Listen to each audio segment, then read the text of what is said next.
네, 오늘은 내게 가시를 주신 이유라는 제목으로 말씀을 드리고자 합니다. 따라서 하겠습니다. 내게 가시를 주신 이유. 사도 바울은 고린도 후서 12장을 시작하면서 환상을 보고 계시를 보고 또 들은 어떤 한 사람을 소개함으로 시작을 하고 있습니다.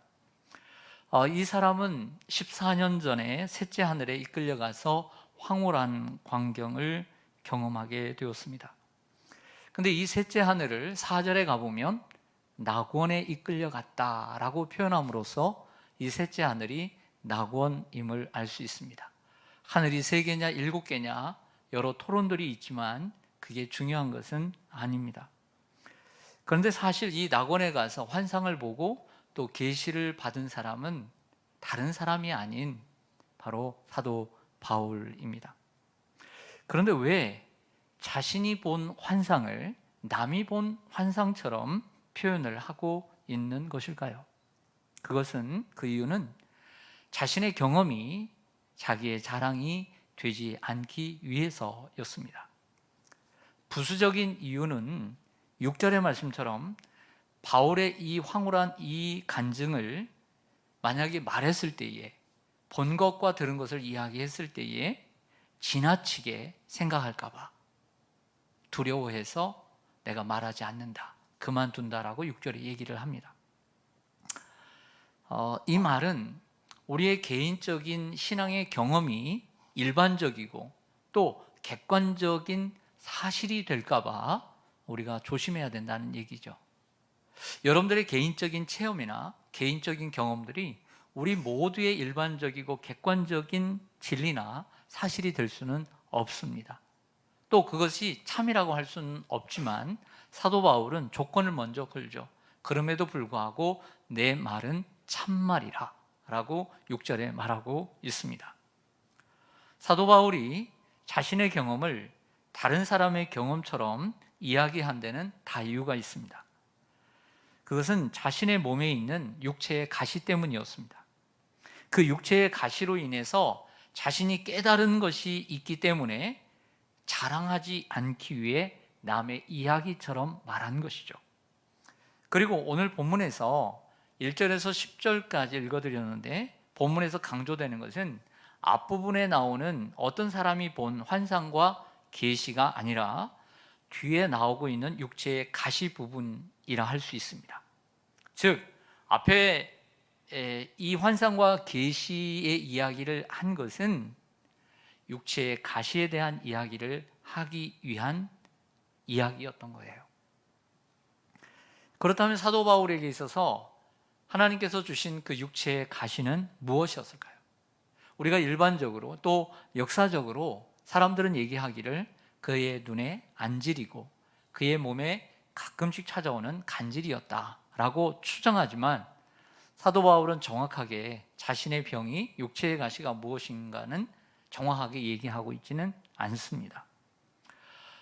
사도행전 9장에 보면 사도 바울이 예수님 믿는 사람들을 박해하러 가기 위해서 다메섹으로 가다가 하늘에서 밝은 빛이 그를 비추었습니다. 그래서 3일 동안 눈이 멀었죠. 아나니아의 기도로 눈에 비늘 같은 것이 벗어짐으로써 그 눈에는 분명한 어떠한 신호가 있었고 어떤 터치가 있었음을 알 수 있습니다. 비늘 같은 것이 벗어졌기 때문에. 그래서 그 경우로 그의 눈에 안질이 생겼다라고 추정을 하고요.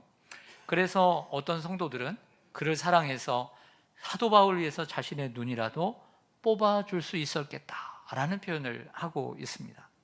또 사도 바울은 말씀을 전하다가 쓰러졌습니다. 이 간질이라는 것은 현대적으로 얘기하면 뇌전증이라고 하는 것입니다. 이러한 뇌에 문제가 생기는 거죠. 뇌 신경에 아주 순간적으로 마비가 되거나 이상이 생김으로써 뇌 활동을 제대로 하지 못함으로써 우리의 활동이나 우리의 몸이나 또 우리의 정신을 잃어버리고 기억을 잃어버리거나 발작이 일어나는 것을 간질이라고 합니다. 성경에 보면 사도 바울이 이러한 모습들을 성도들 앞에서 보였어요. 그러니까 얼마나 부끄러웠겠어요. 하지만 성도들이 바울을 사랑할 때는 그것까지도 이해하고 포용해 주었음을 고맙게 얘기하고 있는 부분이 있습니다. 사실 사도 바울은 많은 사람들을 고친 능력의 사람이죠. 바울의 그 손수건 하나만 딱 잡아도 사람들의 병이 나을 정도로, 그리고 죽은 사람도 살릴 정도로 능력이 많았지만 자신의 육체의 가시만큼은 스스로 치료할 수가 없었던 것입니다. 그래서 하나님 앞에 간절히 몇 번을 기도했다. 3번을 기도했음에도 불구하고 하나님은 어떤 응답을 주셨냐면 나의 은혜가 너에게 족하도다. 나의 능력이 약한 데서 온전하여 짐이라 라고 말씀하시면서 바울을 치료해 주시지 않았습니다. 자, 그러면서 바울은 그렇다면 하나님께서 나에게 가시를 주신 이유가 무엇인가를 설명해 가요. 후반부에. 그런데 사도 바울이 자신에게 가시를 주신 이유를 설명하기 전에, 제가 말씀드리기 전에 잠시 여러분들에게 생각해 보고자 하는 것이 있습니다. 저는 그 꽃 중에서 많은 꽃들을 참 좋아하는데 가시나가 있는 장미를 좋아합니다. 가시나무 좋아하는 거 아니고요. 5, 6월에만 5월과 6월에만 장미가 피는 줄 알았는데 요즘 운전을 하다가 보면 가끔씩 그 길거리에 장미가 펴 있는 걸 보면서 야, 장미가 한여름에도 피는구나 이런 생각을 하면서 아주 잠깐 눈요기를 하고 있습니다. 근데 이 아름다운 장미에도 가시가 있다는 것이죠. 왜 가시가 있을까요? 저는 생물학적으로 잘 모릅니다. 식물을 잘 모릅니다. 아마 식물학적으로 장미에 가시가 있는 이유가 분명히 있을 것입니다. 창조주 하나님께서 장미에게 가시가 필요한 줄 아시고 가시를 주셨던 것이죠. 그래서 장미꽃을 꺾을 때는 그 가시를 조심하면서 꺾어야지, 그렇지 않으면 가시에 찔리게 됩니다. 꽃을 많이 상대하는 사람이 누굴까요? 꽃집 아가씨죠. 꽃집 아가씨든 아줌마든 꽃집 사장님이 이 장미꽃을 손질할 때 장미꽃에 가시를 그대로 줄까요? 아니면 손질해서 줄까요? 손질해서 주죠. 그래서 이 장미를 손질을 잘 해야 합니다. 조심스럽게 다뤄야 되는 것이죠. 여러분, 그 아름다운 장미에도 가시가 있다면 그 꽃보다 더 아름다운 여러분에게는 어찌 장미가 없겠습니까? 그 아름다운 장미에도 하나님께서 가시를 주셨다면 그 꽃보다 아름다운 여러분에게 어떻게 가시를 주시지 않았겠습니까? 바울에게 있던 육체의 가시만큼 여러분에게도 가시가 있다고 저는 생각해요. 분당에, 천당 밑에 있는 분당, 어떨 때는 요즘은 천당 위에 분당이 있다라고 하는데 우스운 얘기고요. 분당에 있는 아주 유명한, 정말 그 인기 있는 아주 훌륭한 감리교회 목사님의 영상을 보게 되었습니다. 그분의 자녀가 30년 전에 태어날 때 아주 어렵게 태어났는데 안타깝게도 장애를 갖고 이제 태어나게 되었습니다. 근데 하나님께서 돌봐주셔서 살았어요. 근데 그때 이제 유학을 미국으로 가게 됐는데 미국으로 가니까 장애인이나 비장애인이나 구분이 없는 거예요. 더 대우받고, 더 사랑받고, 더 먼저 대우를 받고 살면서 너무 행복했대요. 그런데 이제 한국에 돌아와서 이제 한국 교회를 섬기게 되는데 한국에 살고 싶지가 않더래요. 아이는 학교 적응을 못하는 거예요. 학교 적응을 못하고 사람들의 시선이 있고. 여러분들 주위에 장애인들을 자주 볼 수 있습니까? 아직도 우리가 선진국이지만 장애인들이 우리 곁에 가까이 있습니까? 아직도 멀었다는 얘기죠. 그래서 떠나가고 싶었대요. 다시 가고 싶었대요. 그런데 내 자녀에게 장애를 주시고 그런 장애를 가진 자녀를 키우면서 목회를 하게 하신 이유를 찾게 되었다고 이야기하는 목사님을 보았습니다. 그 목사님에게 그 자녀가 가시였을지 모릅니다. 정말 멋있게 목회를 하고 수만 명의 성도들이 있어요. 근데 가시였을지 모르지만 그 자녀를 통해 하나님의 뜻을 깨닫고 그 더 낮고 더 어렵고 어려운 처지에 있는 성도들을 위로하고 격려할 수 있었다는 이야기를 해주었습니다. 여러분 중에도 자녀가 가시인 분도 있을 수 있습니다. 어떤 분은 바울처럼 자신의 육체에 가시를 갖고 있을 수도 있습니다. 심한 아토피가 여러분의 가시일 수 있습니다. 고질적인 천식이나 비염이 가시일 수 있습니다. 어떤 분은 작은 키가 가시일 수 있고, 어떤 분은 너무 키가 커서 가시일 수 있고, 어떤 분은 고치기 힘든 경상도 말씨도 자신의 가시라고. 그래서 어떤 목사님은 자신의 그 경상도 말씨가 그렇게 싫대요. 그래서 저는 전라북도 사람이라 서울에 인생의 절반 이상을 살아서 서울 말씀을 쓰게 된 게 너무 하나님 감사합니다. 여러분, 가시는 사도 바울처럼 육체적인 분야에만 적용되지는 않습니다. 꼭 육체적인 가시만 있는 건 아닙니다. 정신적인 분야, 그리고 정서적인 영역, 그리고 우리의 환경의 영역도 포함됩니다. 어떤 분은 혈기와 화를 주체하지 못하는 분이 있다면 그분의 가시는 혈기와 화입니다. 어떤 분은 폭력이 가시인 분이 있습니다.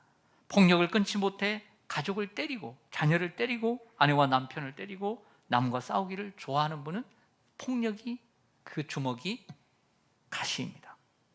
어떤 분은 알코올 중독이 가시이고, 어떤 분은 끊지 못하는 도박이 가시입니다.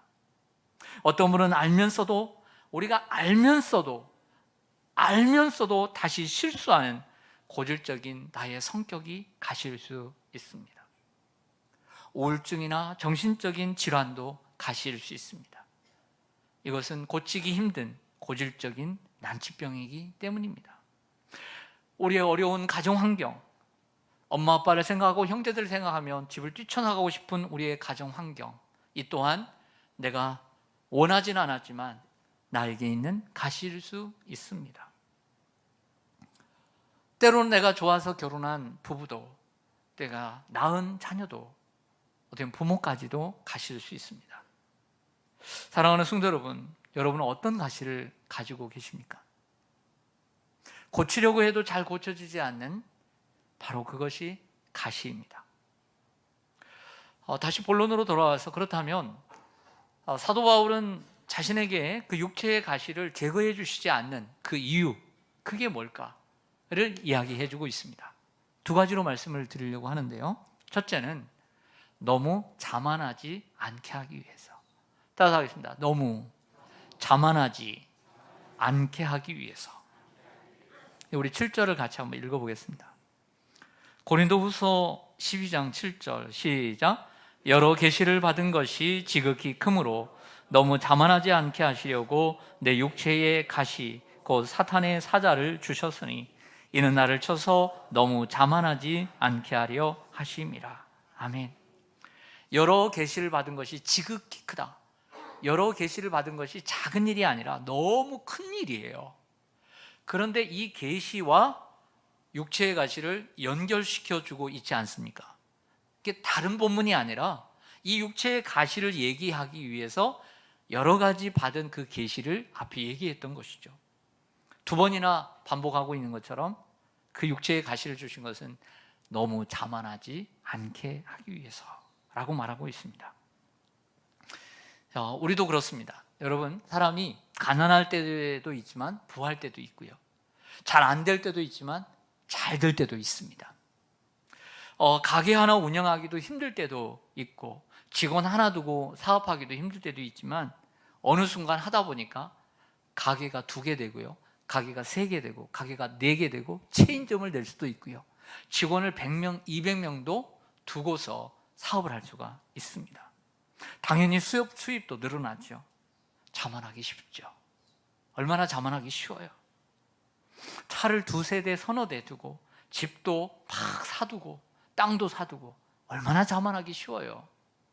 계속 잘 나가면, 좋은 일만 있으면 자만하기 쉬운 거죠. 그럴 때 우리에게 가시를 주시는 것입니다. 사람이 능력이 많아지고 성공을 거두게 되면 자신도 모르게 자만해집니다. 자만의 사형제가 있습니다. 아셨나요? 제가 그냥 만든 건데, 다 있는 얘기지만 그 자만의 사형제라고 제가 그냥 이름을 줬어요. 사남매라고 칠까요? 여성 명사일 수도 있습니다. 자만, 교만, 오만, 거만. 네. 그래서 자만의 사형제라고 제가. 뭐라고요? 자만, 교만, 오만, 거만. 비슷비슷하지 않아요? 네, 사만. 그래서 사만이에요. 다시 반대로 이야기하면 결과적으로 너무 자만하지 않게 하기 위해서라고 하는 말은 긍정적으로 얘기하면 사도 바울에게 겸손하라고 가시를 주신 거예요. 하나님께서 바울을 지금까지 사용하신 이유는 왜 그랬을까요?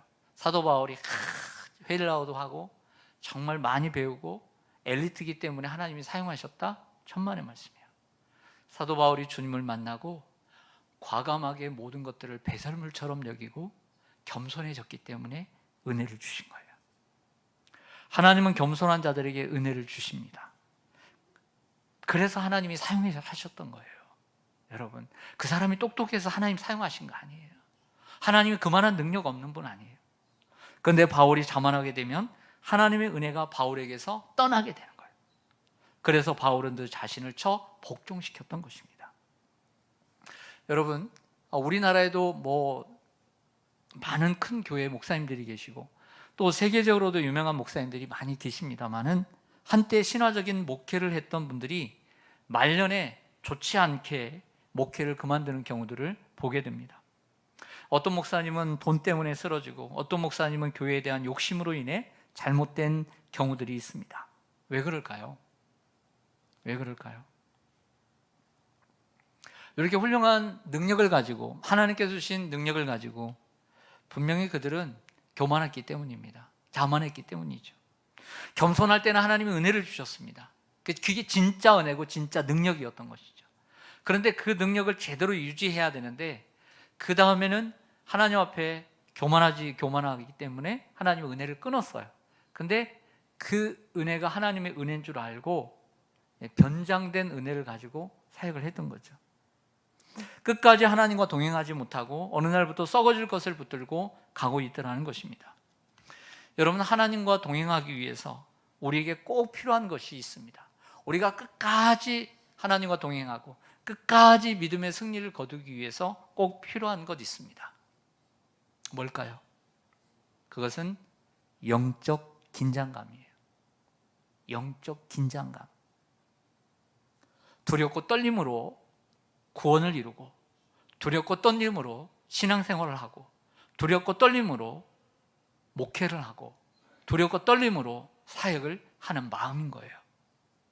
이 마음이 없어지기 시작하면 자만이 우리 속에 들어오게 된 거죠.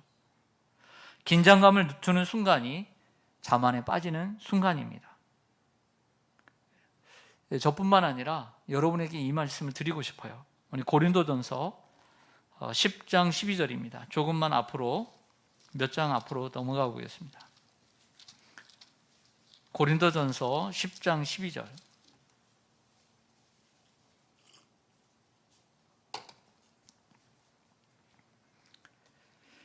고린도전서 10장 12절 시작. 그런즉 선줄로 생각하는 자는 넘어질까 조심하라. 아멘. 네, 선줄로 생각하는 자는 넘어질까 조심하라. 자만하는 순간 넘어집니다, 여러분. 하나님은 우리가 자만하지 않고 또 하나님을 의지하기를 원하십니다. 하나님, 우리가 자만하지 않고 항상 긴장감을 가지고 겸손하게 하나님을 섬기도록 가시를 주시는 거예요. 이것을 알고 우리가 살아갈 때 비록 가시가 힘들고 아프지만 그것이 가시가 그때 복이 되는 것이고 그 가시가 우리에게 유익이 되는 줄로 믿습니다. 두 번째로 사도 바울은 그리스도의 능력이 계속해서 머물게 하기 위해서다, 이렇게 얘기해요. 따라서 하겠습니다. 그리스도의 능력이 계속해서 머물게 하기 위해서. 9절 말씀을 보겠습니다. 다시 고린도 후서 12장 9절 제가 읽겠습니다. 나에게 이르시기를, 바울에게 이르시기를 하나님께서 말씀하십니다. 내 은혜가 너에게 족하도다. 이는 내 능력이 약한 데서 온전하여 짐이라 하신지라. 그러므로 도리어 크게 기뻐함으로 나의 여러 약한 것들에 대하여 자랑하리니 이는 그리스도의 능력이 내게 머물게 하려 함이라. 아멘. 이러한 사역 동사가 주님께서 내게 너무 자만하지 않게 하기 위함이라. 그리고 그리스도의 능력이 내게 머물게 하게 하려 함이라. 이렇게 사용하고 있어요. 그러니까 그리스도의 능력이 내게 머물게 되기를 하나님이 원하셨기 때문에 우리에게 가시를 주신 것입니다. 9절 하반절에 보면 이는 이라고 하는 이유를 나타내는 접속사가 있습니다. 왜냐하면 바울에게 육체의 가시를 주신 이유는 그리스도의 능력이 바울에게 머물도록 하기 위한 하나님의 계획이었던 거죠. 하나님은 계속해서 바울을 사용하고 싶은 거예요. 하나님은 계속해서 그러한 신실한 그러한 바울을 사용하기 원하셨던 것이죠. 하나님께서는 바울을 자신의 동역자로 세우기를 원하셨던 거예요. 내치고 싶지 않은 거예요. 계속해서 함께 일하고 싶은 것이죠. 그러기 위해서 바울에게 육체의 가시를 주셨던 것입니다. 이런 생각을 합니다. 그 바울을 나 자신에게 대입하면 하나님께서 나를 귀히 여기시고 나를 사용하셨습니다. 근데 그 하나님께서 나를 계속 사용하고 싶어 하는 거예요. 하나님께서 여러분들이 겸손하고 영적인 긴장감을 가지고 그 첫 마음, 첫사랑을 가지고 계속해서 주님을 섬길 때 함께 하신 그 하나님께서 여러분을 사용하신 것처럼, 여러분들이 하나님만을 높일 때 하나님이 여러분을 높여주신 것처럼 계속해서 여러분들이 더 겸손하기를 원하시는 거예요. 왜? 하나님이 여러분들과 함께 일하기를 원하세요. 하나님이 여러분들과 함께 일하기를 원하셔요. 하나님은 이런 마음을 갖고 계신다고 생각해요.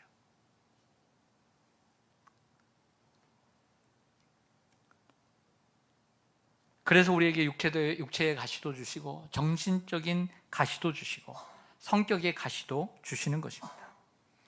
그 가시를 볼 때마다, 그 육체의 가시를 볼 때마다, 그 정서적인 가시를 볼 때마다, 내 환경적인 가시를 볼 때마다, 그리고 내 성격, 내 말과 내 행동의 가시를 볼 때마다 정말 아무것도 아닌 연약한 나를 발견하게 되면서 하나님을 의지하게 되고 나 자신을 자랑하지 못하게 되고 하나님을 온전히 의지하면서 겸손하게 주님을 바라보게 되는 줄로 믿습니다. 그럴 때 그리스도의 능력이 이전처럼 나를 떠나지 않고, 여러분 보세요. 하나님의 능력이 그 사람에게 늘 있었습니까? 그렇지 않았습니다. 교만할 때 떠났습니다. 이스라엘의 왕들에게서 떠났습니다. 사울에게서 떠났습니다. 사사 삼손에게서 떠났습니다. 하나님의 능력이 항상 우리들에게 있는 건 아닙니다. 겸손할 때 하나님의 능력이 우리 가운데 있는 것입니다. 사도 바울이 지금까지 놀라운 사역을 감당할 수 있었던 이유는 하나님의 능력이 바울에게 임했기 때문이에요. 바울이 똑똑해서가 아니에요. 그러나 바울이 자만해지고 하나님을 의지하지 않을 때 하나님의 능력은 바울을 떠나게 되는 것입니다. 하나님의 능력이 떠났음에도 사역을 계속하는 것은 하나님을 속일 뿐만 아니라 여러 사람들을 속이는 결과를 가져오죠. 그때부터는 성령의 사역이 아닌 인간적인 사역에 돌입하게 되는 거예요. 그러나 사람의 눈에는 그게 잘 보이지 않죠. 하나님께서는 바울이 이런 사역자가 되기를 원치 않으셨던 것입니다. 그래서 그 바울에게 육체의 가시를 하나님은 치유하실 수 있지만 치유하시지 않고 그것을 짊어지고 가게 하셨던 거예요.